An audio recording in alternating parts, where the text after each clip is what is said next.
difference between, all right? You guys caught me. I spilt stuff down myself. Good evening, ladies and gentlemen. Good evening, everyone. So we are triple streaming right now. Yes, we are. We are on YouTube.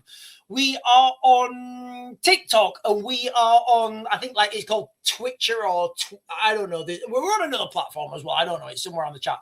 So listen, guys. Today we are talking. I am talking about the migrant army to be conscripted. We are going to be talking about how that's going to work. We're going to be talking about what's coming, and we're going to be talking about how you guys can understand the signs and what's happening. Ladies and gentlemen, I'm not messing anymore. I'm not messing anymore. This is happening, and you guys can see this. Look, guys, before I get onto this, I think, let me turn the chat on. Sorry, guys. Before I get onto this, all right, we've got to understand, just take this, all right? Everybody thinks that there's going to be some sort of everybody thinks there's going to be some sort of big public announcement. Everybody thinks that, like, for example, when World War III happens, we're just going to find ourselves in World War III. Nobody's going to stand up there and say, yep, we're actually in World War III. I would argue we're already in it. But, there's going to be, when we look back through history, I don't think there was a time where Winston Churchill stood up and said, the United Kingdom is now currently in day one of World War II. It just doesn't happen, guys. Only historians will look back and they will put dates and times on things, and then we just learn about them. So I think in the future, when people look back, there won't be, and while we're living through it as well, there won't be a big announcement. There won't be Keir Starmer standing up there saying, we're going to big an announcement. Can you imagine it? It'd be absurd anyway. Like Keir Starmer standing up there saying, people of Britain, today, the United Kingdom is now in a state of war with Russia. I just don't see that, guys. I don't see that. Like with a migrant army to be conscripted. Now, when I use the word conscription, I know it's not right. So let me just caveat that before we start. I know the word conscription is not the right word to use, but I can't think of a better word because it wouldn't be mandatory military service. Like so many things, it's hard to find it. It's hard to find a word for it. So for the purpose of this live stream, guys, I'm just going to use the word conscription, right? So right now, today, the 28th of October,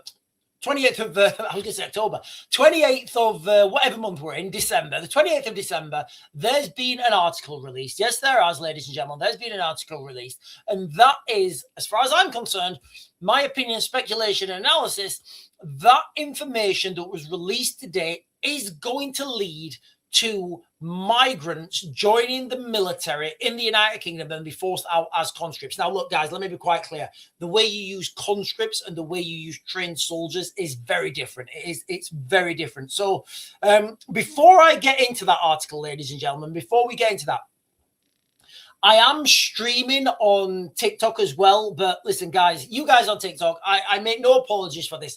We're going to be talking about some relatively sensitive, do you know what? Not even sensitive stuff.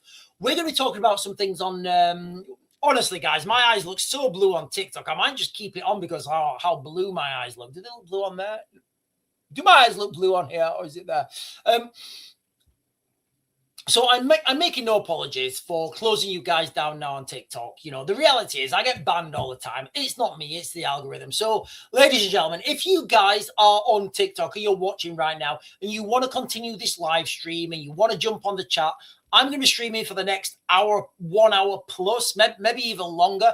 And I'm going to be talking about all the things that we just spoke about, but I'm going to be going a lot more in depth. I'm going to be answering the questions. I'm going to be answering the comments. So anyway, ladies and gentlemen, I'm the Real Raven One on YouTube and I'm the Real Raven One on TikTok as well. If you guys want to jump over, you are more than welcome. You're more than welcome as long as you behave yourselves. So I am going to close you guys down now. I'm going to try and do this format again. I'm going to try and do this format again if I remember. But can you guys, right, who are on YouTube, when I'm going into a rant,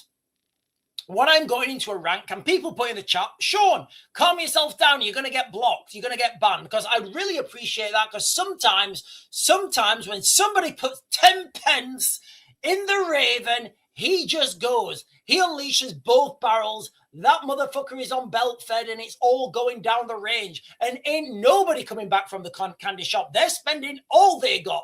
You hear me now, fam? Right, I'm going to tell you guys off. If you want to jump over to YouTube, you're most welcome. But I am going to close you down, guys, now. Unfortunately. Sorry, I'm not sorry. Are we off? Are we off? I think we're off. No, we're not off. I have to press it twice, don't I, on TikTok? Right, we are off. We're off, ladies and gentlemen. Yes, we are. Ah, what just happened? What just happened? Oh, I've got a message. Hang on. I've got a message on WhatsApp.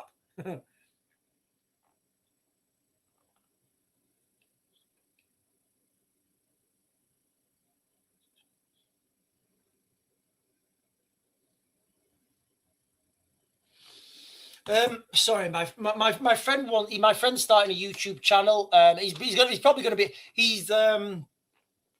sorry, I'm not going to talk about that. Welcome, ladies and gentlemen. Listen, guys, get ready for what is coming. I'm going to be talking today about a migrant army to be conscripted. Now, for those of you guys who are joining and you've not done so already, make sure you like and hit the buttons below. But let's just get into this, guys, because I've got a lot of information to get through. So this is what I'm going to be leading with today, guys, okay? So this is the article from Sky News today. Afghan veterans should be allowed to plug recruitment gaps in the British Army. And this sentence here, this sentence here, Afghan veterans are willing to serve, but the Ministry of Defence has not relaxed rules on citizenship. They're using the same words, guys. They're using that word citizenship. Now, I am going to be reading that article in a second, but I will stop. I'll stop sharing that now. So they're using that word citizenship. Now, look, guys, ladies and gentlemen, you guys have been following me for a while, right? You guys have been on for a while. And if you've not, make sure you hit those buttons down below.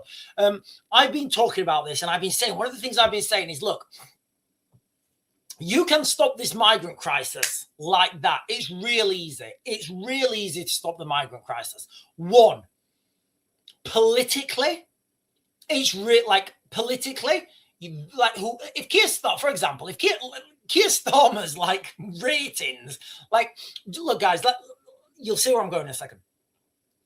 The ratings of the Labour Party right now are so low. They're so low. Recent polls put Rupert Lowe above the Labour Party, right? So one man on his own, Rupert Lowe, is more popular than the whole Labour Party. That's how bad they're doing at the moment, the Labour Party. So stopping the boats would be a massive thumbs up for everyone, right? Look, whether you're the liberalist liberal of Liberalsville, this is not sustainable, guys. It's not sustainable. Just open doors to anyone coming to the United Kingdom. And I'm going to come on to the country. Guys, look, it's all put together and it seems like a perfect dastardly plan. So politically, they will get a lot of votes for stopping the boats. You want votes? Stop the boats. You want votes? Stop the boats. Somebody put that on a t-shirt. So first of all, politically, it's absolute dynamite. Whoever stops the boats, they're going to get loads of ticks in the boxes, right? Because they are. Okay. Militarily, it's probably one of the easiest operations you have to do. Like for Keir Starmer, he does this. He phones up the Navy. Hello, mate. It's Keir. Yes, mate, what do you want? Can you go and stop those rubber dinghies? What do you mean? You know the rubber dinghies that are coming over, like they're hitting Dover, Folkestone, Deal, Ramsgate? Yeah, those ones. Yeah, got that. Yeah, can you just stop them? Yeah, no worries, mate. That's it, done. That is literally how the conversation goes, right? Militarily, it's probably one of the easiest operations you could ever do. You go out there and you stop them. Simple. Very simple to do, guys, okay? That's what we've been saying. Those things are true. Anybody wants to challenge me on that, guys, put it in the chat. Listen, guys, if you're on and you want... listen, guys, I welcome people to challenge me. I really do. I welcome people challenging me. If you're going to challenge me, be cool. Don't swear. Don't be rude, all right? And don't be aggressive. All right, I welcome challenges. I do. I welcome people to challenge me on what I know. And good luck. And really good luck, really good. If you're going to challenge me on something, I'm saying good luck. Make sure you do a lot of Googling beforehand and you've got all the screens up in front of you so you can go off AI, because I'll be doing it in real time and I will make you question the reality of your own conceptions. So stopping the boats is easy. It's political dynamite. One of the questions we've always been asking on this channel is, why has it not happened? That's not even taking into consideration the crime rates, the things that are happening to young girls in the United Kingdom. That's taking all of them out of the question. Now, I'm going to read this article, guys, and there's a lot of stuff in this article, okay? So, ladies and gentlemen, if you're joining for the first time, we are talking about what is coming. We're talking about the concept of a migrant army being conscripted in the United Kingdom. And I know the word conscript, I can't think of a better word to use than conscription.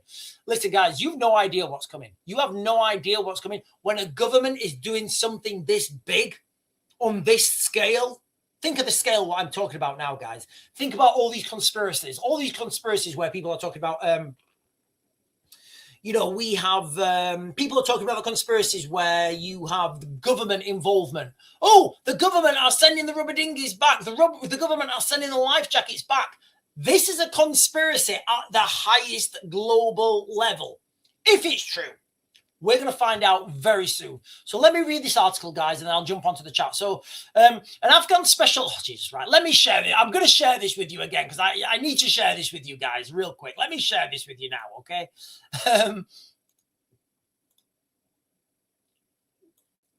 I'll share this bit and then I'll jump over. An Afghan special... An Afghan Special Forces veteran trained in the United Kingdom who was left homeless after resettling here after the Taliban takeover is pleading with the government to allow him and his former colleagues to join the British Army. So, first of all, ladies and gentlemen, all right, what I'm about to say now would get me banned from TikTok. It would. What I'm about to say now would get me banned from TikTok, all right? I promise you, all right, I've trained the so-called Afghan Special Forces. I've gone out on the ground with them. I can tell you guys with 100% certainty, there is no such thing as Afghan Special Forces. The only special forces in the world are British, American, Australian. That's it. That really is it. That really is it. That really is it. British, American, and Australian. They're the only special forces that there are. Everybody else is at such a lower tier. You can't even compare these people in the same. You can't even call these people the same thing. At best, other special forces around the world would be advanced infantry. And that's the reality. You know, when I'm saying this to you guys, like, I don't care. I will take any arguments with anyone. Literally, send them. Send out your fast bowler, good sir. Send your fast bowler. Anyway, Major Noor Aziz Ahmadi's, I think that's his name, is one of more than 1,400 Afghans and their families who have faced homelessness since being given sanctuary in the United Kingdom. I don't know how that works. After the fall of Kabul in August 2021, Conservative and former Security Minister Tom Tugendhat. I can't even pronounce these words. Tugendhat. Jesus, I'm not going to pronounce it. I'm just going to call him Tom Tug. Right from now on, Tom Tugendhat is just going to be called Tom Tug. Tom Tugger. That's what he's going to be called. He's going to, for the purpose of this live stream, ladies and gentlemen, the former Security Minister Tom Tugendhat will now be known as Tom Tugger. Tommy Tugger. That's all I'm going to call him if he's mentioned again. This is the first time I'm reading this article. Has told Sky News the Ministry of Defence has really let itself down in not relaxing strict citizenship rules to take advantage of the training and expertise of Afghan exiles during a recruitment crisis in the British military. This is a prime example right now of what is coming. So you're going to have these things on a dual. You're going to have these things on a dual aspect. So the first aspect is going to be introduction of these very well educated, very well spoken, very well dressed Afghan nationals, right? This, ladies and gentlemen, right now, I'm telling you guys what's coming in the future, right? I promise you, mark this video because this is coming. There's going to be Sky News interviews. There's going to be BBC News interviews. This is coming. And I'm going to tell you the direction of travel that this is going to, where this is leading, right? There's going to be a series of interviews in the next couple of days, weeks, months. And they are going to be interviewing these very intelligent Afghanis. And there's a lot of intelligent Afghanis out there. The majority are not, all right? That would get me banned off TikTok as well, and that's my opinion. But there are some very well-educated, very intelligent Afghanis out there, and that's what the media is going to be focusing on. They're going to be like laser-focused on these Afghanis who are speaking perfect English. They're very intelligent. They're very well dressed. They're good looking, you know, and they're going to be articulating, and they're going to be saying, yes, of course, we would like to serve in the British military, but we're not allowed because of the British standards. Sorry, let me do Sean Connery. Sorry, hang on, give me a second. I think this is how Afghanis talk. This is how Afghanis talk, right? Yes, of course, we want to join the British. That's half Russian. Yes, of course, we want to join the British military, but there's a problem with citizenship. Currently, only British citizens can join the British military, so without that citizenship, we can't actually join. And then there's going to be a big thing, and the public are going to be like, oh, we love these Afghanis, look how good. But the reality is, once that takes place, and look, guys, I'm not saying it's a bad thing. I'm really not. I'm not saying it's a bad thing at all. I'm not saying it's a good thing. It's just one of the things that's coming. So once those people have opened that floodgate to, well, you know, why don't we just have a new piece of legislation that says if somebody that's not a British citizen wants to join the army and commit to 5 years, they get to become a British citizen. Does that sound like it's not a thing? And then everybody's going to be looking. We're all going to be looking at these things. We're all going to be looking at these. But the image you guys are going to get in your heads, right? The image that you guys will have in your heads will be of this very intelligent, very articulate, very good-looking Afghan man. He's going to be tall. He's going to be slim. He's going to be good looking. He's going to speak perfect English. And that's going to be your image. And then people are like, yeah, do you know what? We should actually do that. These guys are all right. But you know how you buy something from a picture on Temu, right? Totally not related, guys. This is totally not related. You know when you buy something or from a picture on Temu and you're like, yeah, that looks all right.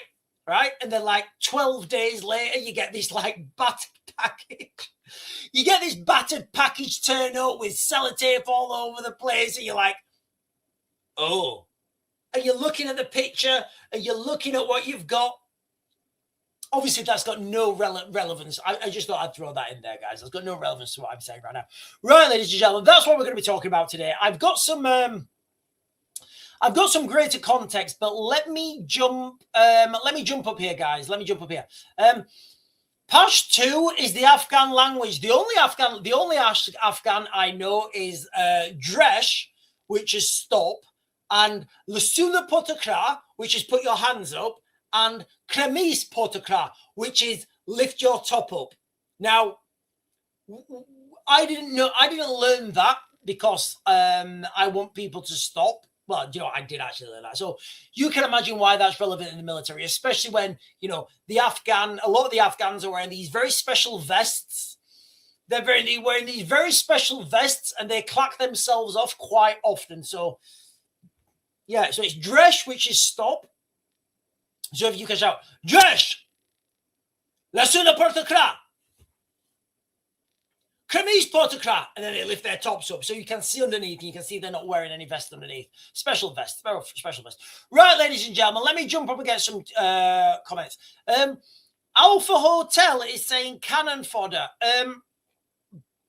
Look, guys, the way that people use conscripts the way that conscripts are used and the way that conscripts are used and the way that trained military are used are totally different. All right, they are absolutely different. It's like comparing an apple and an orange. Yes, they're both fruit, both delicious fruit, might I say. They're both similar size, absolutely, but they are like so far apart. They're so far apart you can't even compare them. Lisa Jane is saying, don't forget to like and comment and subscribe, guys. Yeah, ladies and gentlemen, if you're on for the first time, make sure you hit the buttons down below. The like, the comment, the subscribe, those bell notifications down there really does help me out, guys. It really does help me out in the algorithm. And if you're on and you've not done so already, and it's your first time you're on, just throw a comment in there, guys. We've got a beautiful chat room. We've got a beautiful chat room with some beautiful people. Lisa Jane's one of them. She's a beautiful person. She's a beautiful soul. She's a beautiful lady, and she's a beautiful soul. So throw a comment out there, guys. Hopefully I'll be able to get it. It would be a national security threat if they let these into the British Army. Surely it won't, and it can't happen. I don't think so. I don't think so. Look, guys, we've got to understand. We've got to, okay, so take these three things, all right, ladies and gentlemen, take these three things, all right? One, John, answer these three questions in your own mind. Right now, ladies and gentlemen, if you're sitting at home, you're watching on the phone, you're whatever, you're cooking your dinner, we're having ribeye later.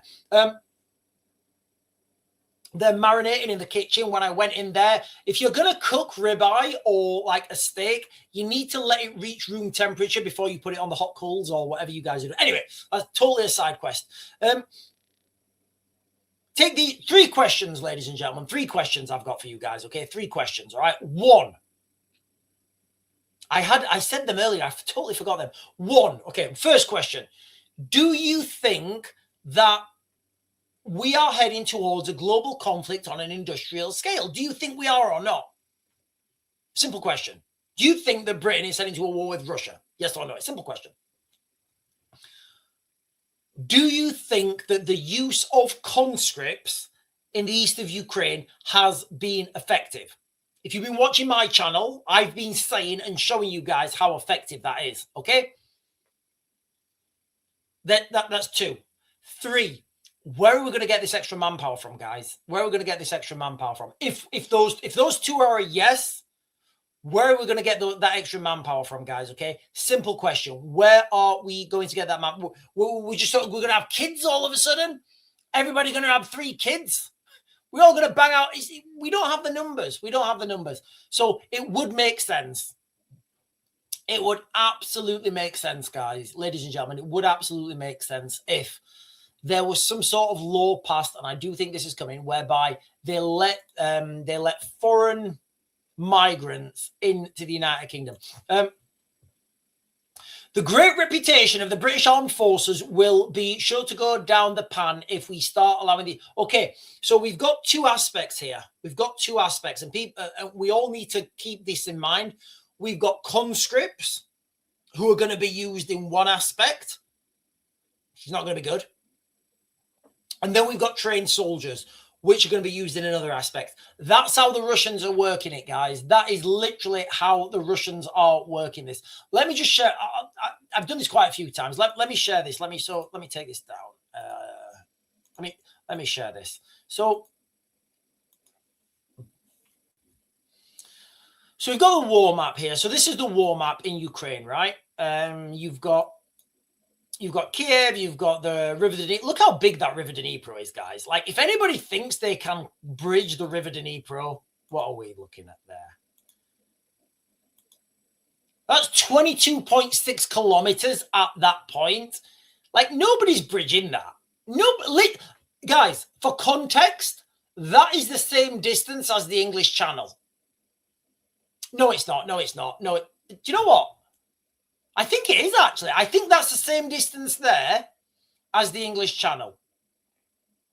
Do you know what? Give me a sec. Sorry, guys. I'm going on a side quest. I don't know if I can get to the English Channel on this map.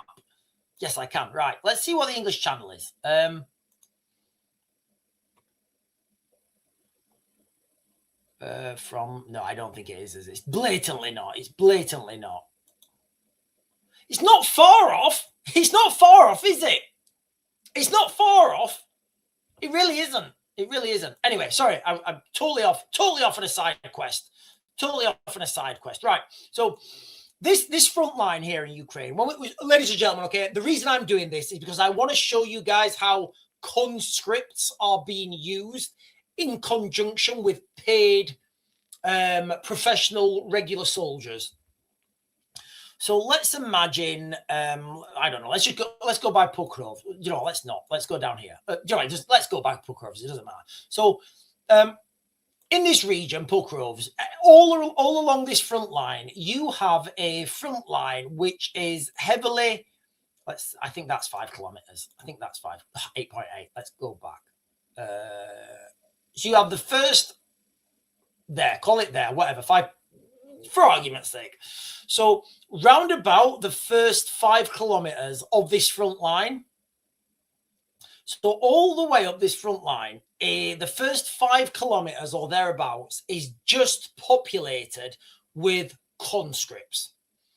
These guys are poorly trained, poorly led. Sorry, no, they're poorly armed, they're poorly trained, poorly led, and poorly fed. They are literally like, you know, well, like I just said, poorly armed, poorly led, poorly fed, and poorly trained. Now, their job, as far as the Russians are concerned, the conscript's job in that region is not to take an attack. It's not to stop the enemy from advancing.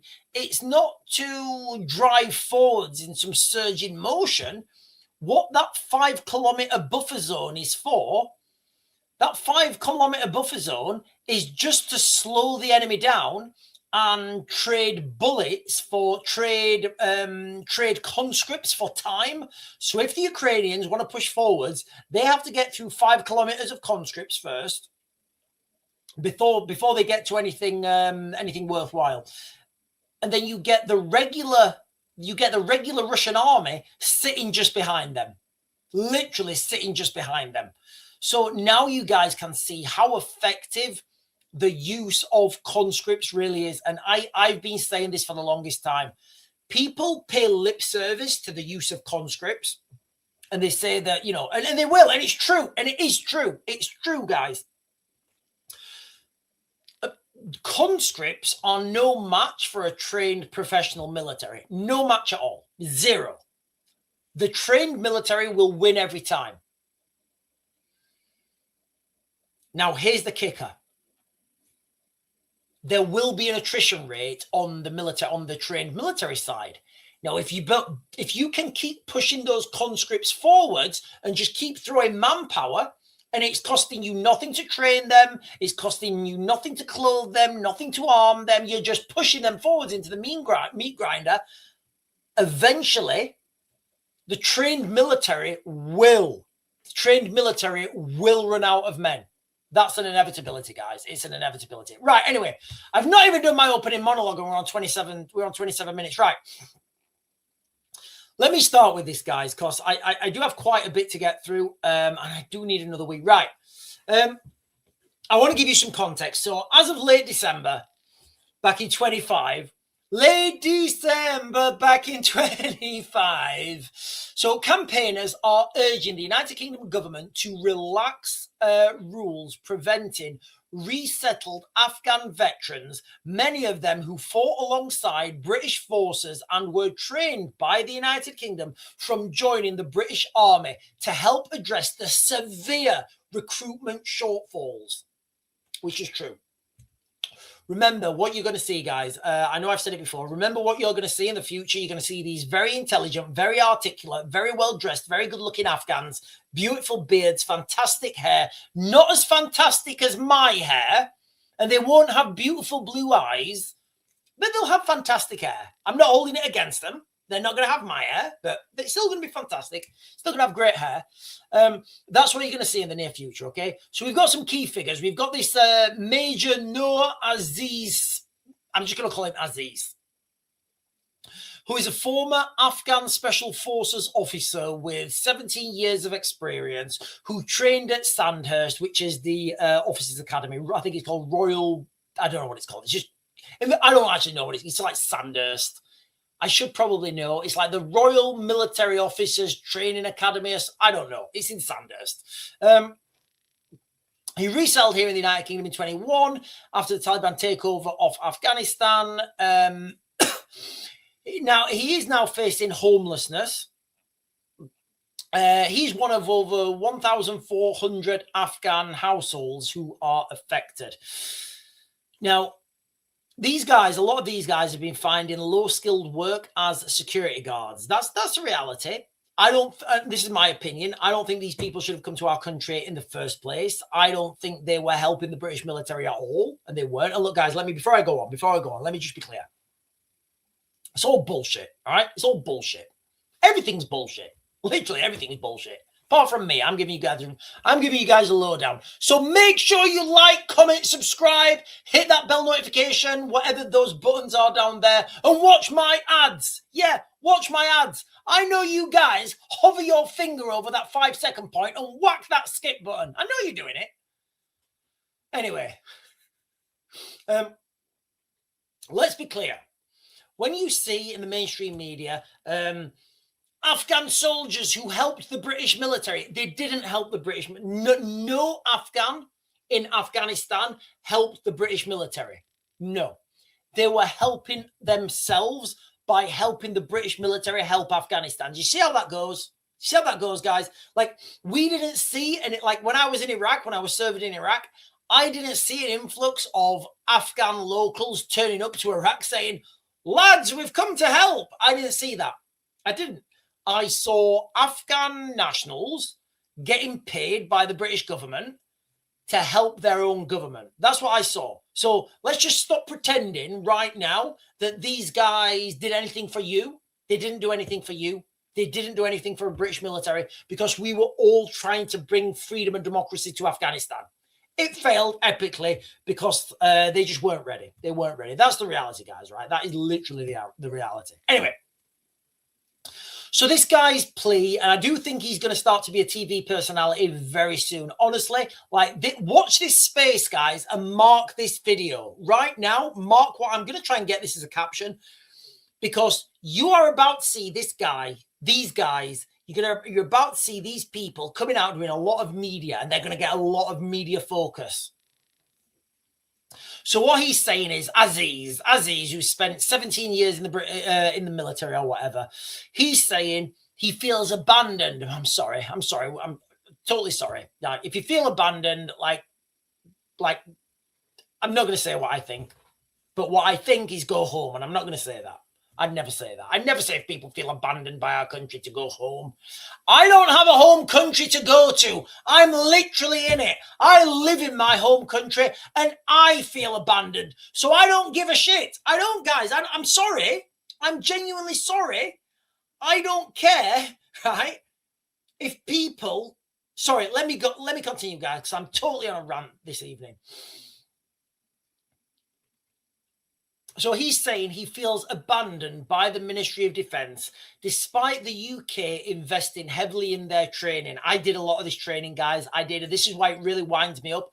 I can remember, I've trained these guys. I can tell you the location. I'll not because they're secret.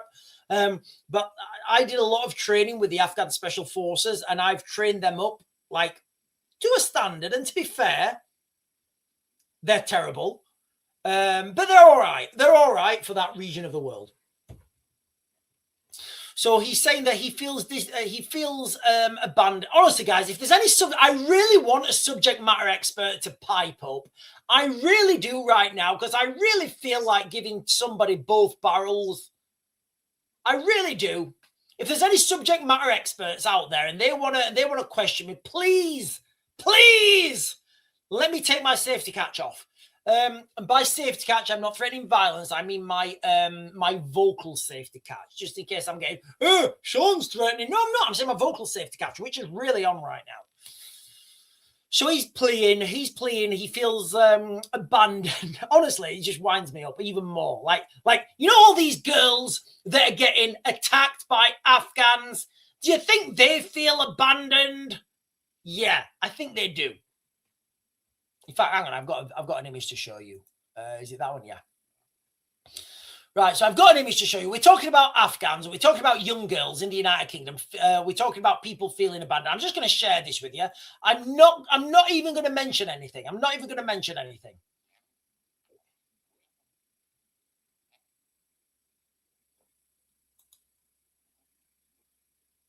Oh, that didn't age well, did it?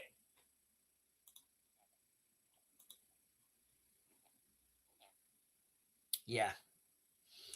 Definitely not a good age of that one, is it?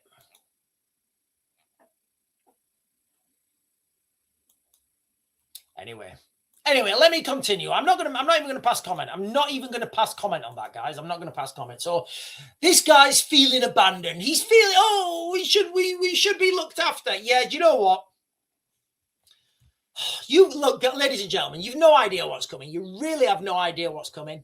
It's gonna be fucking huge. Like at this level, this is gonna be huge. Anyway, he's arguing that the Afghans are ready and motivated to serve the British people.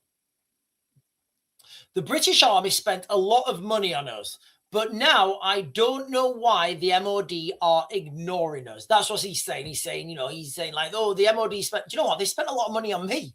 Like, probably a lot, I would say a lot more than him.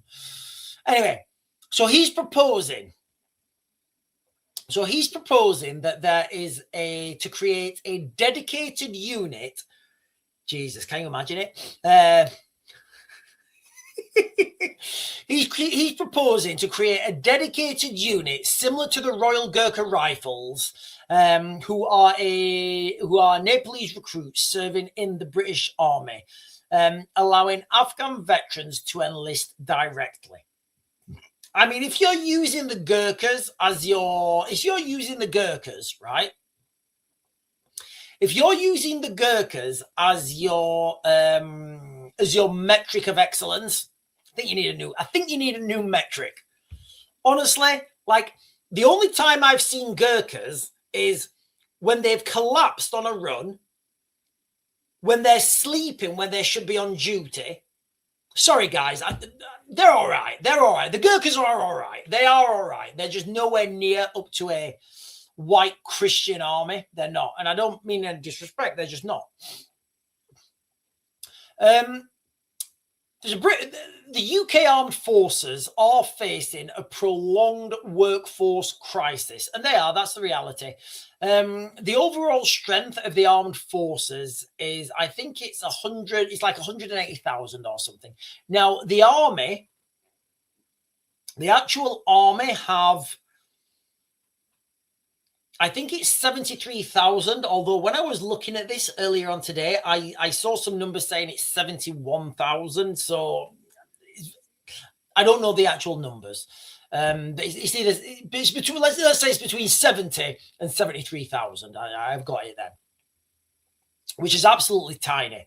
When you consider that the Ukrainians are conscripting, I think, is it 30,000 a month or something? You guys have got to understand the numbers. There's been a massive net loss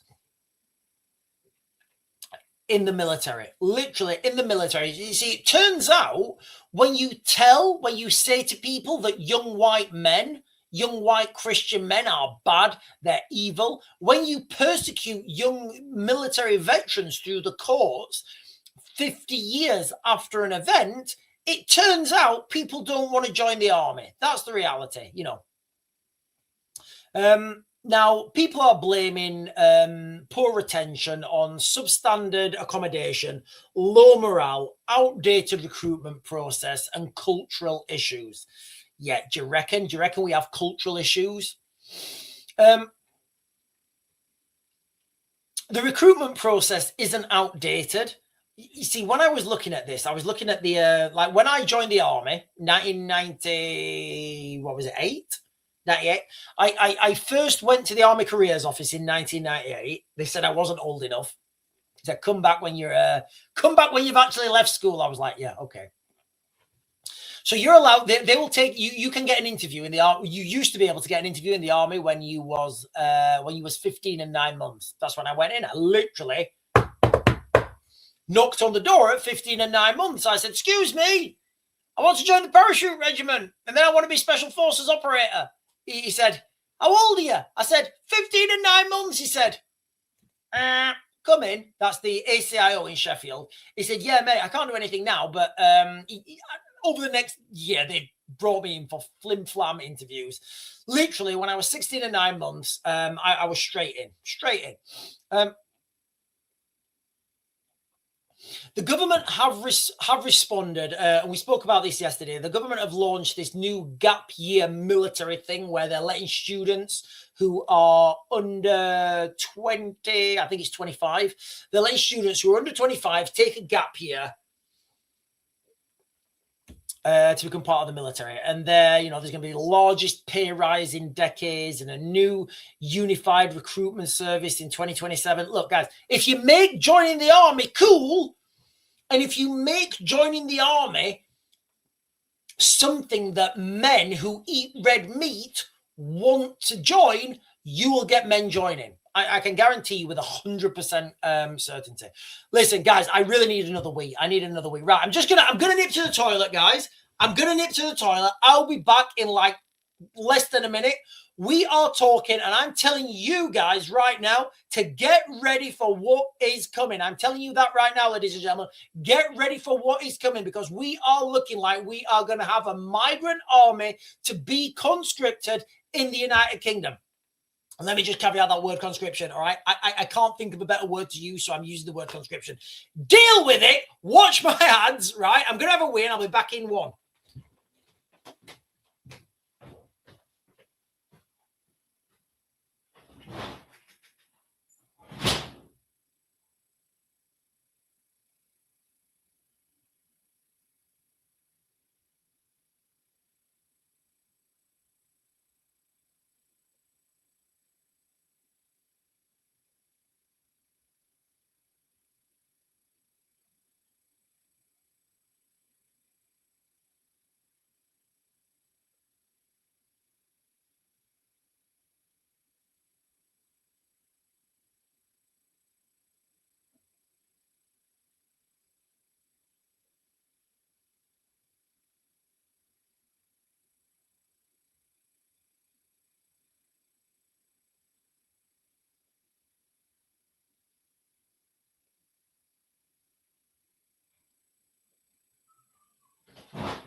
Right, I'm back, ladies and gentlemen. I'm back. Thanks for hanging around with me.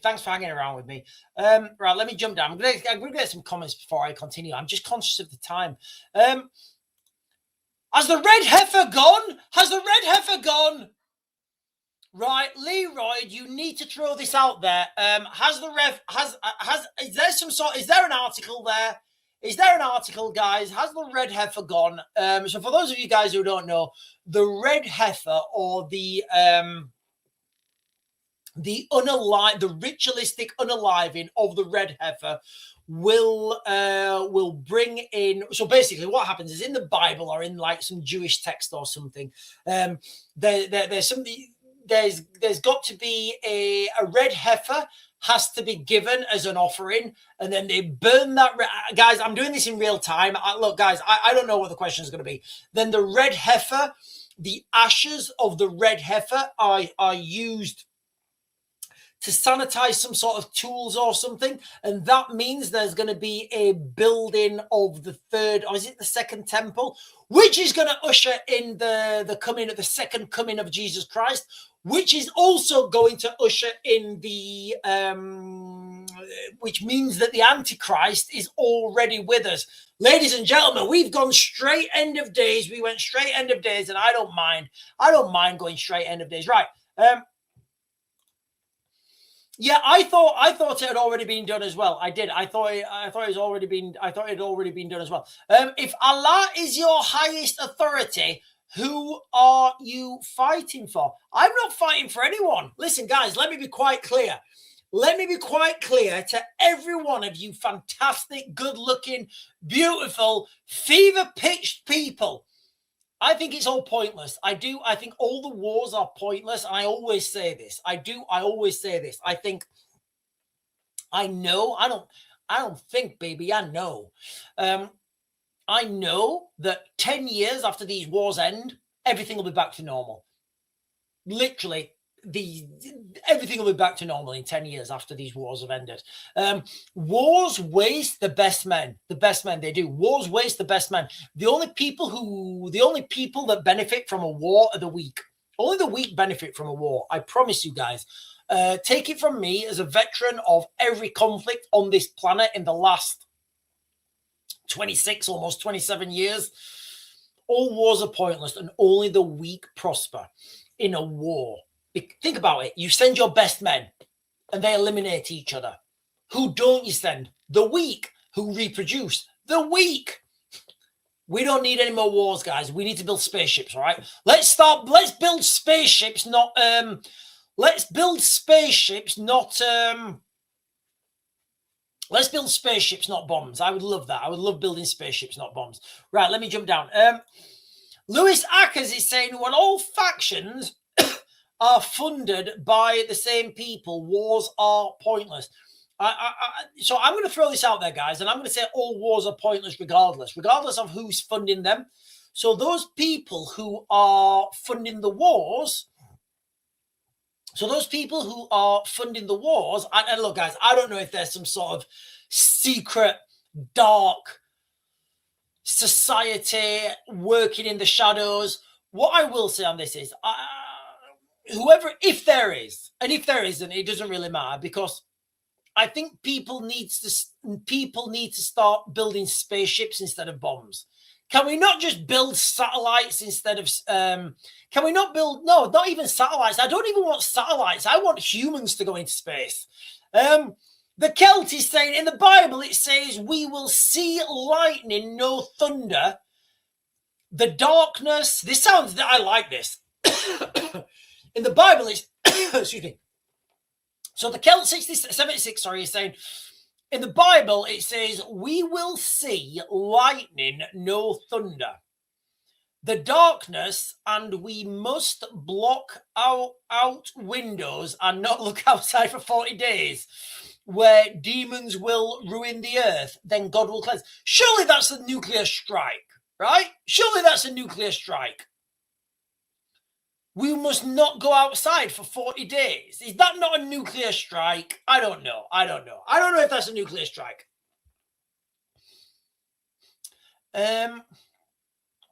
Silly is saying, right.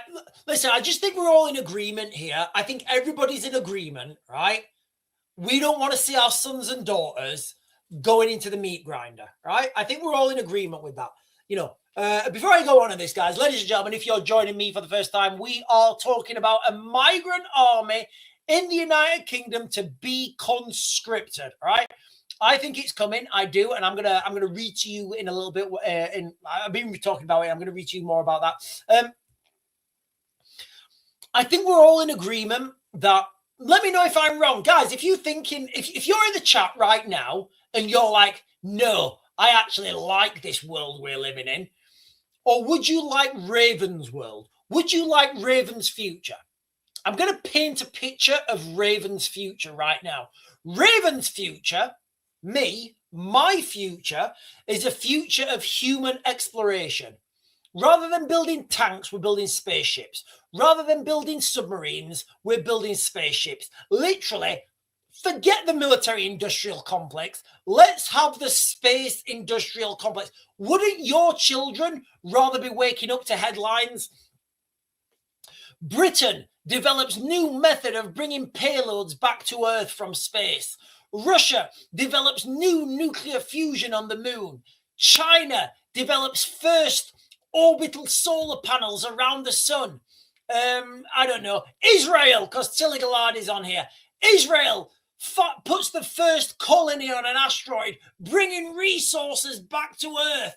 Wouldn't that be wouldn't you, you know, when you get your phone and you're looking at it, wouldn't you be like, oh God, look what we're doing? Wouldn't that inspire you to want to work, to want to push, to want to drive, to want to succeed, to want to better humanity for the benefit of all? Wouldn't that be better? Wouldn't that be better? Really? Wouldn't that be better? But no, we don't get that. We don't get that. We get Islamists. We get Islamists shooting people in Sydney. We get stabby. We get rammy. We get rapey. We do. That's what we get. That's what we've got right now. That is literally what we've got right now. Honestly, it just like, it fascinates me how sorry, ladies and gentlemen, let's get back on track. That was a side mission. That was a side quest. I know some of you guys are only here for the side quests. Anyway, let me jump onto this, guys. Okay, so listen, ladies and gentlemen, let me give you the headline. You are not, get ready for what's about to come, because we are looking at a migrant army to be conscripted in the United Kingdom. I will share the article with you guys that I'm leading with today. So this is it here. Afghan veterans should be allowed to plug recruitment gap in the British Army. And here's the sentence, all right? Here's the sentence, okay? Afghan veterans are willing to serve, but the Ministry of Defence has not relaxed the rules on citizenship. So what I'm saying right now, mark this video, ladies and gentlemen, you are about to see, yes, you are. And look, guys, I don't gaslight you about what's happening now. I don't gaslight you about what's happening now. I've got no sponsors. I've got no skin in the game. I actually have a lot of skin in the game. Actually, that's a total lie. But I don't gaslight you about what's happening now. I tell you what's going to happen in the future, the most likely outcome in the future. And I'm saying this with an almost 100% certainty rate. Almost. That in the next weeks, days, weeks, and months, we are going to see very well educated, very well spoken Afghanis who you think, yeah, actually, you know, that guy's fucking awesome. Yeah, he's really, you know, he knows what he's talking about. He's going to be in a suit. He's going to be sharing pictures of himself with, like, I don't know. He's going to be sharing pictures of himself looking all tactical with British military. And people are going to be saying, yeah, why don't we do this? But then that's going to open that window. That is going to open that window. And that's going to open the window to a migrant army being conscripted in the United Kingdom to fight in Russia. The word conscription, guys, I can't think of a better word. I can't think of a better word to use. Probably not going to be conscription, but that's what I'm talking about. Anyway, right. What else have I got? What else have I got? Oh, I've got so much to get through. I've not even, honestly, I don't, right. I've got, right. Let me look what's happening with Trump. So, speaking about World War III, we've got Trump in hang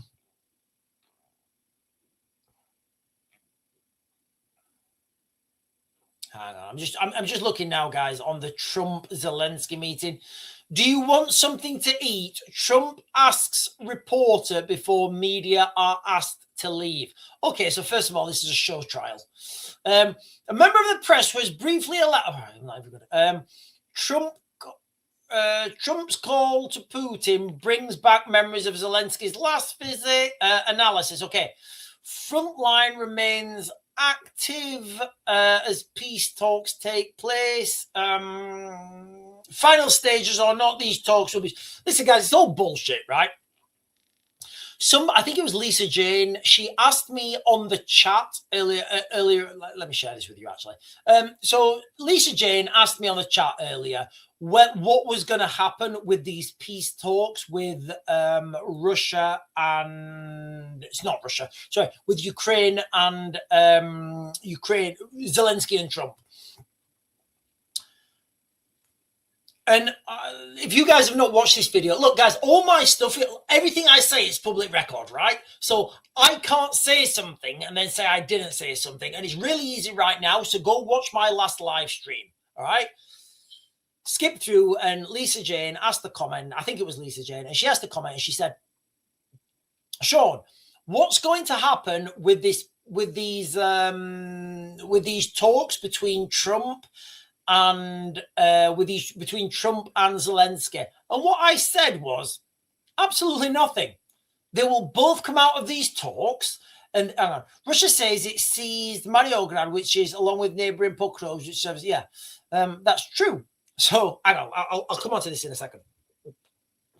So Lisa Jane, she said, Sean, she said, what's happening? What's going to happen with these with these talks? I said, well, to be honest, what's going to happen is absolutely nothing. They will both come out. They will both say they've had productive talks. Things are moving forwards. There's just Donald Trump will come out and say, we had some great talks. We had some really good talks, really productive talks. I had a great guy with Zelensky. I think Zelensky's coming around now. I think he understands. We got to have peace. We got to do it real quick. I just got to talk to Vladimir. I got to give Vladimir another call. I got to call him up. I got to call Vladimir. So I'm going to call Vladimir, but we're all looking good. And then Zelensky's going to say, we have had very good peace talk. We are moving forwards with peace negotiations. We want just and lasting peace for Ukraine. That's what's going to happen. And nothing will happen. Literally nothing will happen. Nothing. And look, guys, I said that earlier on today. And right now, as we are looking at the situation on the ground in Ukraine, it looks like I said exactly what was going to happen. How did I know that? Do I have a crystal ball? No, I don't. I have an 8-ball, and this 8-ball is not that accurate, so I do have to use the grey stuff. Right, let me just share this with you guys real quick. So they're talking about this town, Pokrovs. You guys just saw from the highlighted region that the Russians are claiming control of Pokrovs. So just let me let you guys into a little secret. The red area is Russian controlled. I don't know, guys. Do you think that town there of Pokrovs is under Russian control, or do you think it could be contested? Do you think the Ukrainians are contesting it? Absolutely not. The town of Pokrovs is gone. It's gone. It's finished. It's over. It's not coming back. It's like Betamax. It's like the BBC. It's like Blockbuster Video. It's gone. It ain't coming back. Forget about it. That's in Russian control now. That's the reality of the situation, guys. Look, if you've been following me for a while, the town of Pokrovs, people are calling it a city. It's not a city. It's a town. It's like literally, hang on, it's like 7 kilometers wide or something. What are we going from? Like there to there, whatever. It's 7 kilometers wide. I can't be bothered.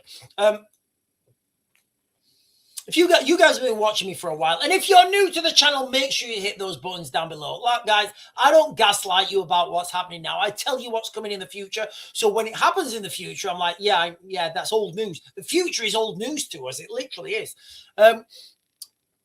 For this example, guys, look, if you were on the live stream when I said to you guys, listen, ladies and gentlemen, I've just had a phone call from my friend. He said, Sean, the town of Pokrovs has already gone. Don't listen to what they're saying on the mainstream media. The town of Pokrovs has already gone. It's over. It's finished. It's not coming back. I said that on a live stream because the guy who I spoke to, I trust. He's high up in the Ukrainian military, and he does not bullshit me. He's a good guy. He's a really good guy. Hopefully, I'll get him on the live stream one day.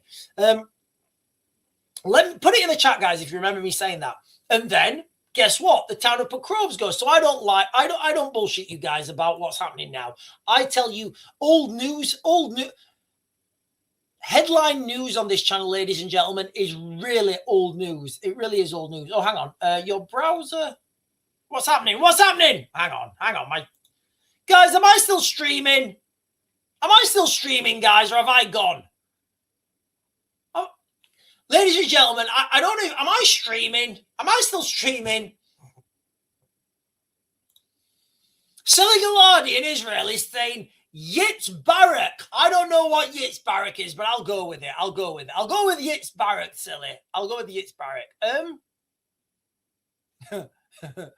I mean, the cricket is saying, no, you're talking to yourself. Listen, you guys have no idea how much I talk to myself in the house. Right, okay, I am streaming. Right, okay, I am streaming. CNN is saying more lockdowns in 2026. Maybe that's true. I don't know. Look, guys, let's jump back on track, okay? I'm being 100% serious now. I'm putting my serious face on, okay? Get ready for what's coming. get ready for what is coming, all right? Let's just say if a migrant army is to be conscripted, let's just say let's just go with that, guys, okay? Let's just say all right? If a migrant army is to be conscripted to fight in Ukraine, all right? This is an if. And if those migrants were allowed to enter the United Kingdom illegally, remember guys, this is just if, I don't know, if,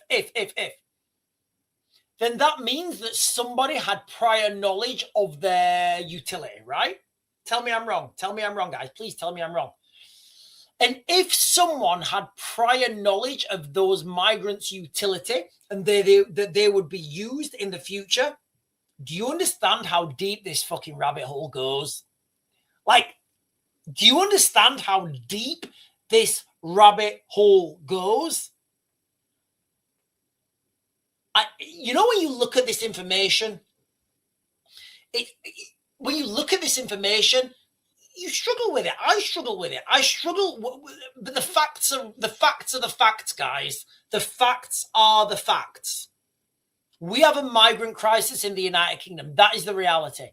We have thousands of fighting-aged young men entering the United Kingdom every week. Well, yeah, maybe even every week. Maybe, you know what? Yeah, I think 40.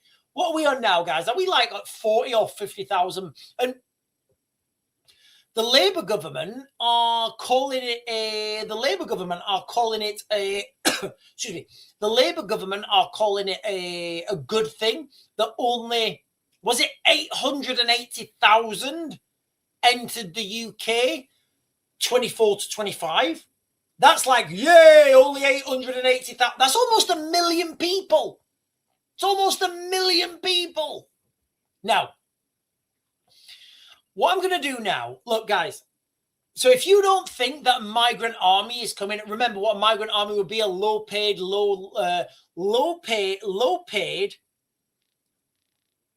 poorly paid, poorly equipped, poorly led, and poorly fed army. All right. Let's just say that's a migrant army. All right.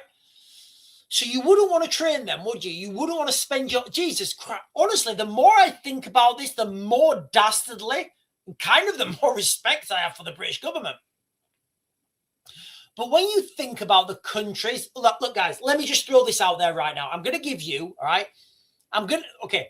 Let me just throw this out there.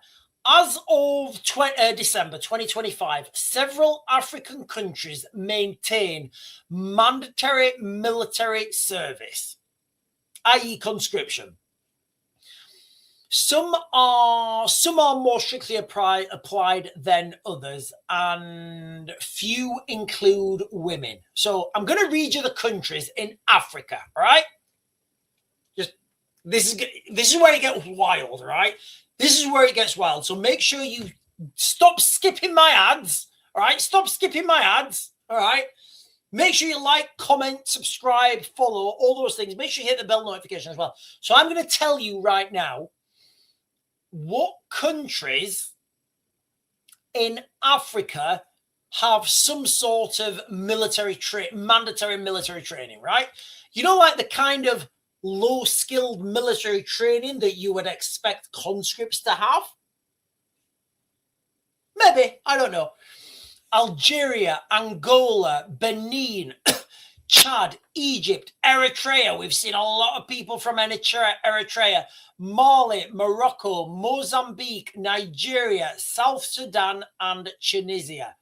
They all have some sort of mandatory military service. Now, let me throw this out about the Middle East. So in the Middle East, the countries in the Middle East that have mandatory military service: Egypt, Iran, Israel. We can count Israel off. We don't see Israelis coming over on the boats. We don't see Israelis coming over on the boats. Jordan, Kuwait, Qatar, Syria, Turkey, and the United Arab Emirates. Now, of those countries I've just mentioned, a lot of those countries are supplying the United Kingdom with migrants. And look, guys, I don't know if there's anything in this. I'm connecting the dots. I'm connecting the dots, guys. You guys tell me if it's real. You guys tell me you guys tell me how credible you think this is. So this is a wild conspiracy now. This is a wild conspiracy. Get your tinfoil. I should have a tinfoil hat, shouldn't I, really? This is a wild conspiracy right now, guys, okay? Wild conspiracy. Let's just pretend right now there's a wild conspiracy and somebody knows that there's going to be a global conflict on an industrial scale. Let's just say they knew that 5 years ago, right? Total conspiracy. And you kind of want to win that war, but you know you're going to need conscripts, right? And you know you're not going to want to send your best soldiers as conscripts because it's just going to be a meat grinder for them. You need conscripts, right? Where are you going to get those conscripts from? Could it be, and I'm not saying this is the case, guys, I need to be quite clear.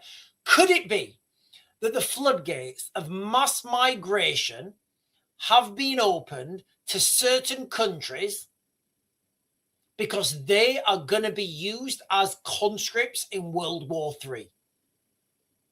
That's the question. That's the question. I'm not saying that's the case. Probably get the video banned, so I'm asking a question. Could that be the case? Because a lot of the countries that these people come from, they have mandatory military service, conscription, whatever you guys want to call it. Now, if you think that is the case, do you know what? We're going to see in the future whether I'm right or wrong. That's going to happen. Here's the kicker, guys. Here's where it gets interesting. It got interesting loads of times. If that does happen, people are going to have to start to think, okay? And people are going to have to put those timelines together, right? You're going to have to put those timelines together. When did mass migration start? When did the boat migrants start? Why wasn't it stopped? And you're going to have to look at these times and think, oh, fuck. They've actually known about this for years and years and years. And if they've no, if this is a conspiracy theory, this is me in my tinfoil hat, and I do think that aliens are real. I do. I think that aliens are real. So take this with as much salt as you want. But if you consider that that's right, you've then got to come to the natural conclusion that nothing was done to prevent it. You've got to come to that natural conclusion. If you know there's going to be a mega death event, well, lots of people are going to be unalived, and nobody stopped it, you've got to come to the conclusion that if they know it's happening and they've done nothing to stop it, that they didn't want to stop it. Right? You've got to come to that. And I swear on the beard of Zeus. I swear on the beard of Zeus and Odin's eye. It sends you down an absolute rabbit hole, guys. It sends you down such a rabbit hole. It's unbelievable. And it honestly, it takes you to Haitian voodoo. It takes you to the pyramids. It takes you to the Anunnaki. It takes you to the dawn of time. It's honestly, when you follow this stuff, and you just ask the logical questions, and we are seeing this stuff unfold in front of us right now in real time. We really are, guys. We really are seeing this unfold in real time. Absolutely. Guys, listen, if you're joining for the first time, if you've not done so already, hit those buttons down below. They're fantastic buttons. It's free. What's free in life? I don't know. What's free in life? Love? You could argue that. You could argue that one. You could argue with that one. Right, I've got some stuff in. I've got some stuff here from Keir Starmer. Where is it? That one. Not that one. Is it that one? Hang on, give me a second. No, it's definitely not it. Hang on. I did have some stuff with Keir Starmer. Oh, it's been deleted. Oh, God, it's been deleted. Right, okay, I can't. Right, let me try and Right, I've got that one. Not that one. Right, I'm not going to share this. You know, I'm not going to share this stuff with Keir Starmer. So there's this guy, Allah Abdi Allah Abd El Fattah, right? A British citizen who's been jailed for the crime of posting on social media. So this is what Keir Starmer was talking about in 2022. He was coming up, he was standing up there in Parliament, he's saying, "It's disgusting." And Keir Starmer was raising the case of this guy, Allah Abdi El Fattah. You know, I'm gonna share it. I am gonna share this. Let me share this. Didn't age well for Starmer. This did not age well for Starmer. Let me just throw this up. Oh, that's not it. That's not it. Hang on. That's it.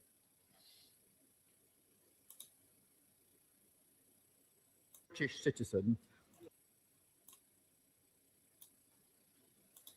And can I start by raising the case of Allah Abdul Fattah? Yeah. As the Prime Minister knows and has said, he's a British citizen jailed for the crime of posting on social media. What?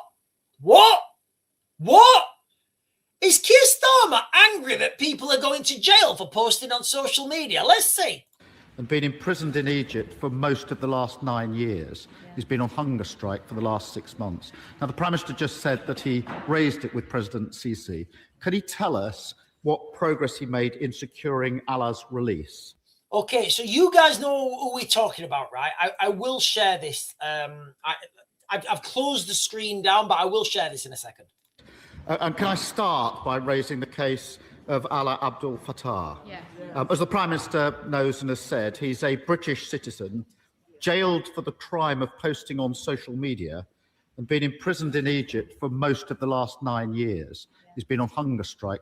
So it turns out Keir Starmer was against sending people to jail for, you know, it turns out Keir Starmer was against sending people to jail for social media.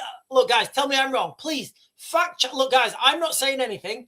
I wouldn't dare go against the government because I don't want to get that knock at the door.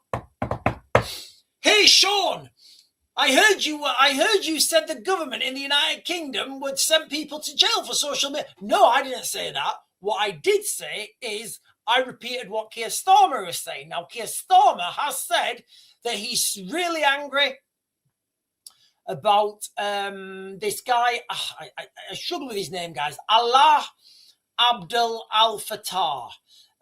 Now, Keir Starmer was really angry about this guy being, sent to prison, for a social media post. And he said it's absolutely disgusting. It's disgusting. It's disgusting that this guy's being sent to prison. Oh, it shouldn't happen. It shouldn't happen. It is disgusting. Now, if you guys want to like Google that guy's name, honestly, like the depths of this Okay, you guys heard what Keir Starmer said, right? Look, guys, I've got to contain myself. I have got to contain myself because it's absolutely bonkers. It really is bonkers. Now, this is a guy who Keir Starmer has welcomed back to the country.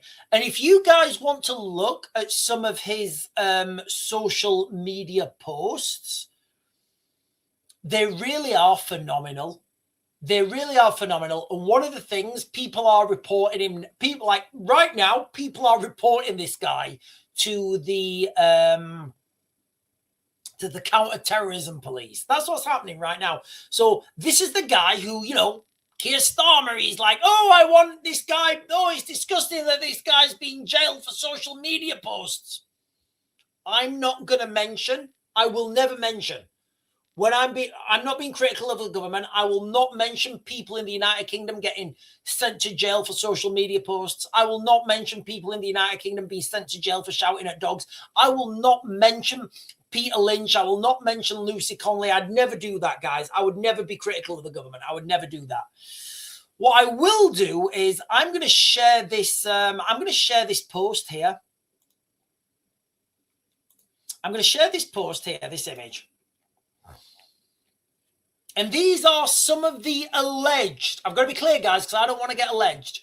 These are some of the alleged posts that this guy has been posting on social media. And let's not forget that Keir Starmer recently welcomed this guy back into the United Kingdom, right? I'm just going to read some of these here. Yes, I consider killing any colonialists, especially Zionists, heroic. We need to kill more of them. That's what this article is saying, guys, not me. I'm not saying this. I would never say this. All right? I would never say this. Absolutely never. I would never say that at all. He said, here, guys, January the 18th, 2010. So the brilliant British dogs and their monkeys really think terrorists will reveal their plans on Twitter? He's just saying that, calling British people their dogs. To play a Jew, you have a Polish accent playing North African Jew. It's just, the whole thing is just constant, you know. It's just absolute constant.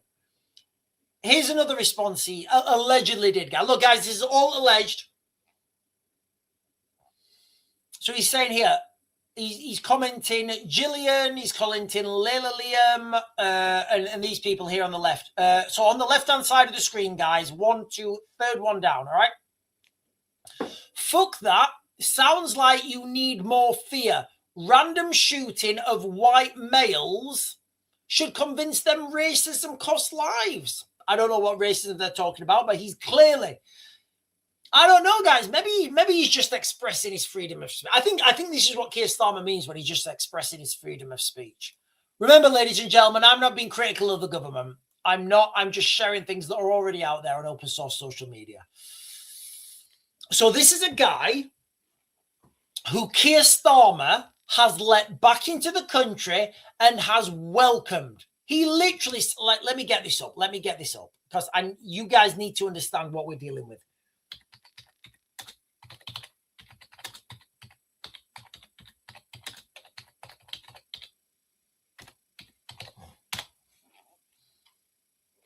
Excuse me.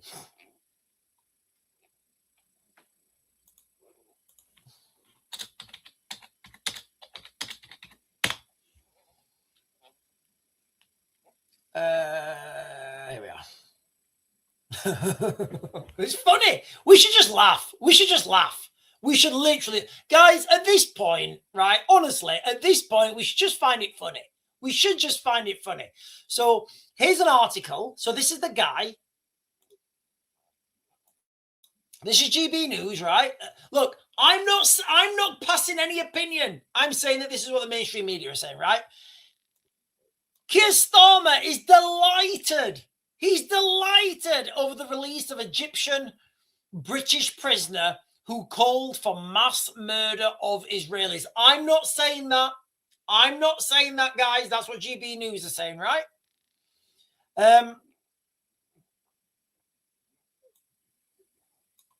It's just embarrassing. It really is embarrassing right now. It's embarrassing. You know, so first of all, you know, so many things we can take from this. First of all, Keir Starmer's angry. He's angry.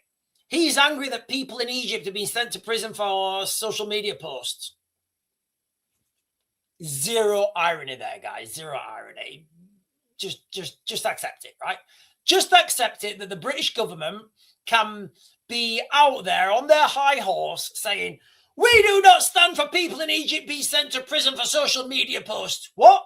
What did you say on social media? Prison, jail, send them to the gulag. Don't employ that person. Am I right? Am I wrong? I don't know. And then when they call for the mass killing of white men, seems totally legit. Totally legit. Ladies and gentlemen, like I said, get ready for what is coming because, like, you really do have, like, 99% of the public have no idea what's coming. They regurgitate that they get their news regurgitated from mainstream media, and they have no idea what's coming. They have no idea what's about to hit. And I think people think that there's going to be some sort of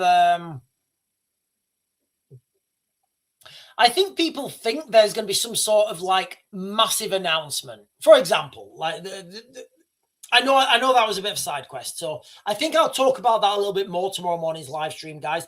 Don't forget, guys, I'm on the live stream 10 in the morning, 8 in the evening, every day, most days, as much as I can. I'll be here 100% of the 50% of the time. I'll be here 100% of the time, okay? 10 o'clock in the morning, 8 o'clock in the evening. And if you've not done so already, hit those buttons down below, guys. It's free. It's just a little whack of your fingers. And I know you guys have got fantastic fingers. I know a lot of people have been saying, a lot of people have been texting me saying, Sean, the people who watch your live stream, they've got the most beautiful fingers on the internet. And I said, I know they have. They've got some beautiful fingers. Like, follow, subscribe buttons down below.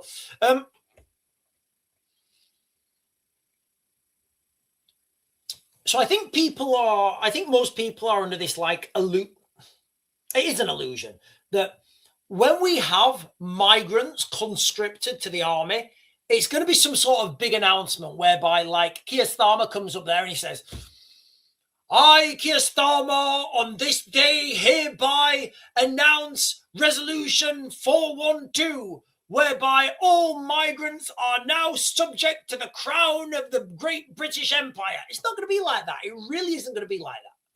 It's going to be like we're seeing right now. First of all, first step, public opinion. Change public opinion. This is subversion 101. First step, public opinion. Afghan veterans should be allowed to plug the recruitment gap in the British Army, campaigners say. Afghan veterans are willing to serve, but the Ministry of Defence has not relaxed its rules on citizenship. That's the first step. Step 2, the next step that you're about to see very soon. You will start to see these very, very intelligent, very well-dressed, very articulated, very good-looking Afghan, Syrian, Eritrean, all these men, you're going to see them and go, oh, yeah, you know what? Those guys look all right. Yeah, those guys look all right. That's how it starts. Once you open that floodgate, ladies and gentlemen, it's all downhill from there.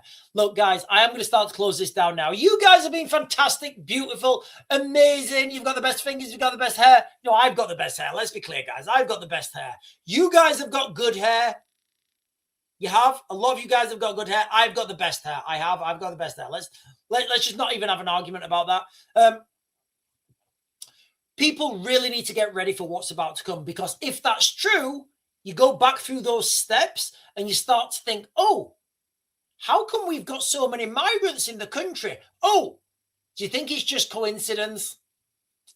Do you think it's just coincidence, guys? Really? Do you think it's just coincidence that we opened the floodgates? I would say it's not. I would genuinely say it's not. Anyway, ladies and gentlemen, listen, guys, I'm going to close this down now. You guys are fantastic. You have been fantastic. I am sorry I've not been able to get... Let me get some comments, actually, before I go. Lisa is saying, I will give it a go. Oh, right. Okay.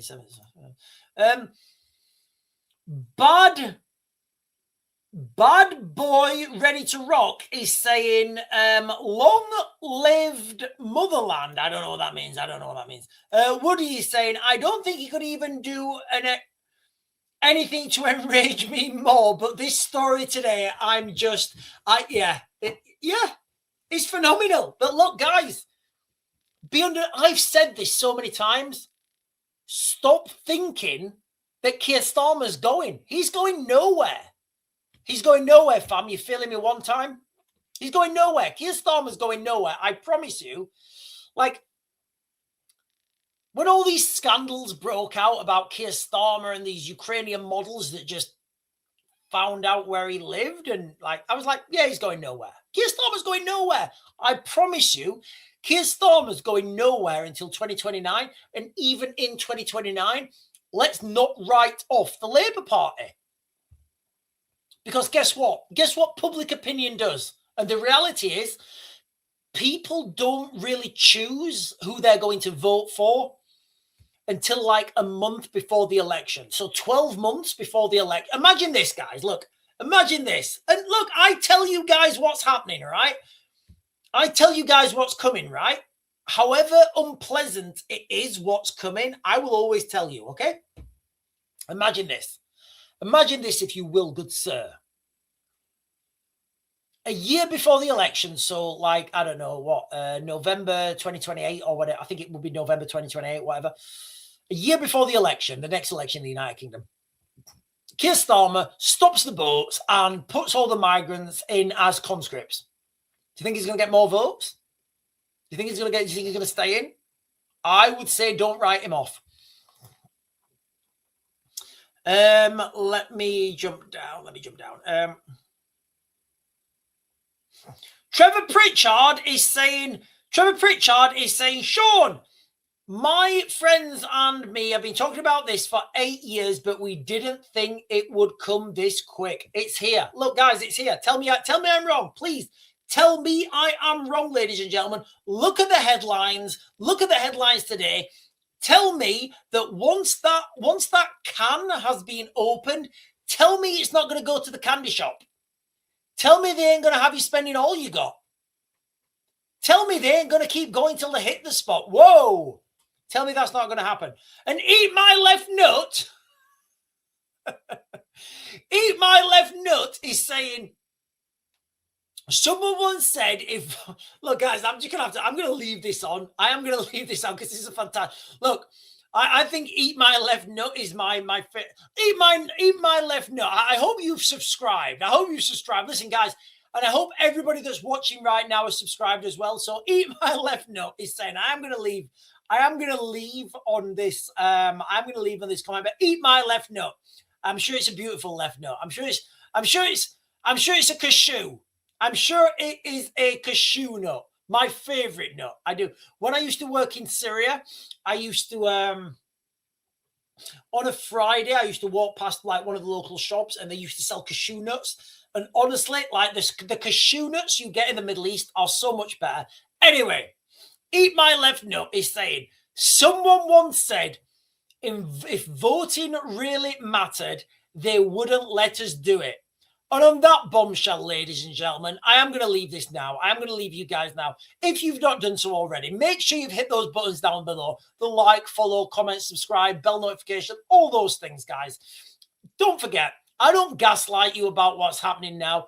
I tell you about what's happening in the future. So when the future news occurs, it's already old news. Anyway, ladies and gentlemen, I'll be back on tomorrow morning at 10. Set your alarms because I know you guys are not getting up. Because it's a winter holidays and you guys, it's a Christmas holidays and all you guys are laid in bed. Anyway, ladies and gentlemen, I am going to leave it with eat my left nuts comment. I'm sure it's a cashew nut. I'm sure it's not a walnut, it's a cashew nut. Anyway, he's saying, someone once said,